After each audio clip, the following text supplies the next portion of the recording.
Welcome back to the Abby Cakes YouTube channel. Today we are going to be talking about the differences between gum paste and fondant. While they are kind of similar, there's also some big differences in things that they are specifically used for.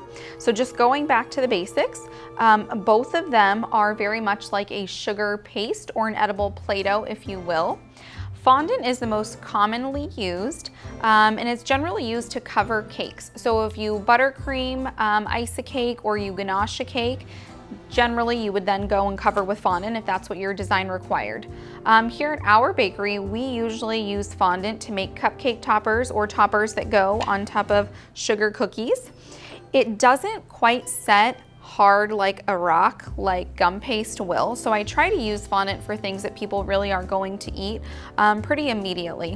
While gum paste is edible and you could definitely put a sugar paste flour on top of a cake, generally most people aren't going to eat it. And so basically this is like how hard gum paste gets.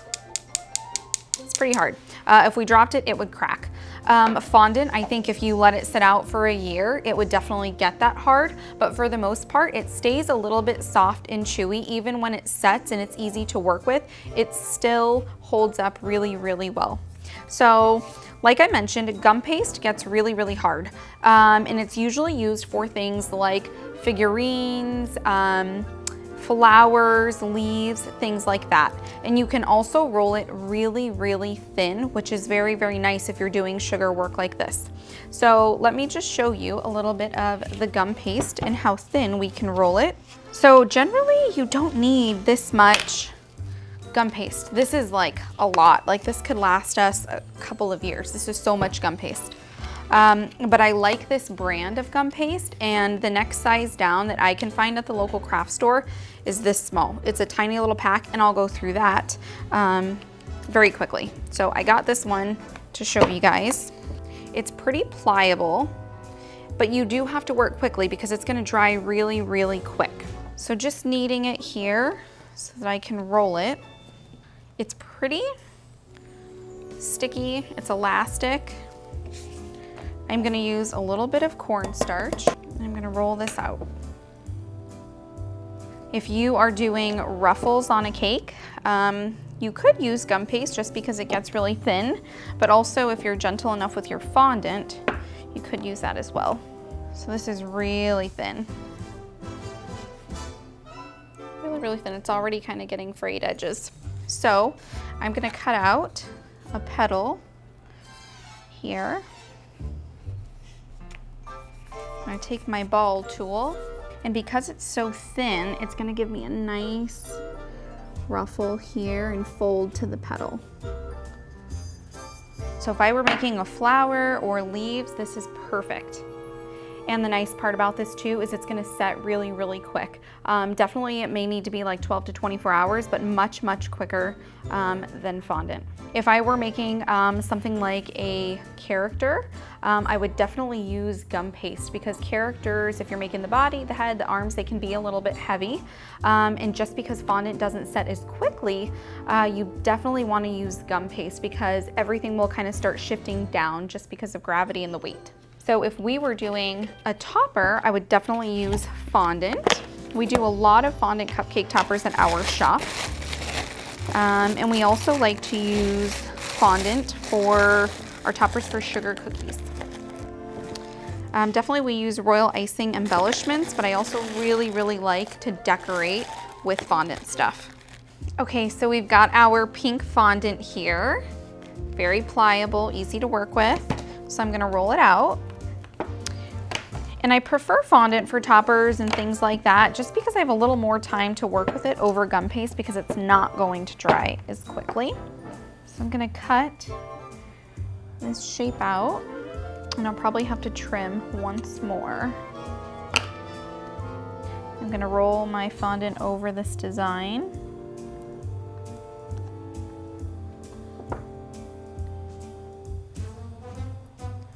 Peel it out.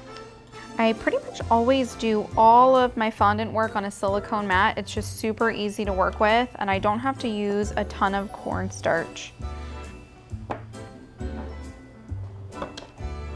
If I were putting this on here, I usually kind of shape it to my cookie, it's still pretty pliable, so I can do that. I can shape the fondant to my cookie, and it's not gonna crack just because I have a little bit of time to work with it.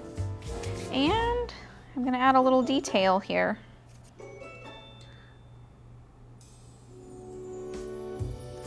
So I just am taking some gel color and I'm painting these little jars. The nice thing about this is that when it's all said and done, it's gonna be super beautiful, and it's still gonna be really delicious because the fondant is still gonna be soft and chewy, and it's gonna go perfect with the cookie.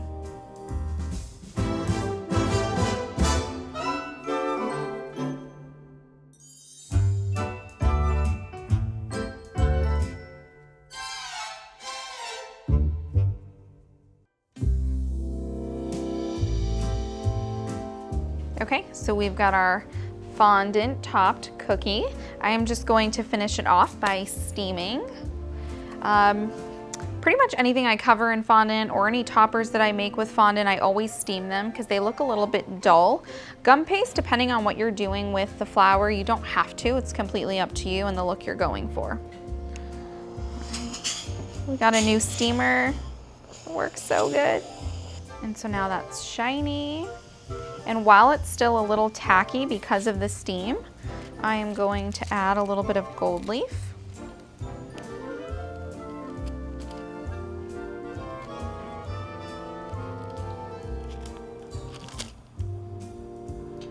And don't ever waste your gold leaf. It's very expensive, but all these little tiny pieces that you have here can be used later. So there's the finished product. And it's a fondant topped sugar cookie. It's delicious, it's still soft enough to enjoy, and it gave us enough time to work with it and finish up this design, as opposed to gum paste that dries very, very quickly.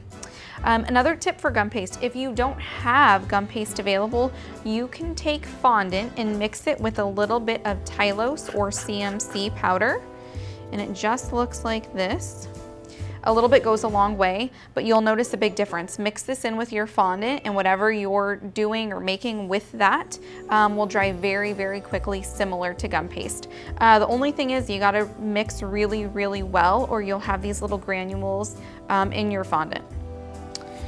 So that's pretty much it. Those are the differences, the big differences between fondant and gum paste. If you are going to be serving a cake or working with something like a topper, definitely go for fondant.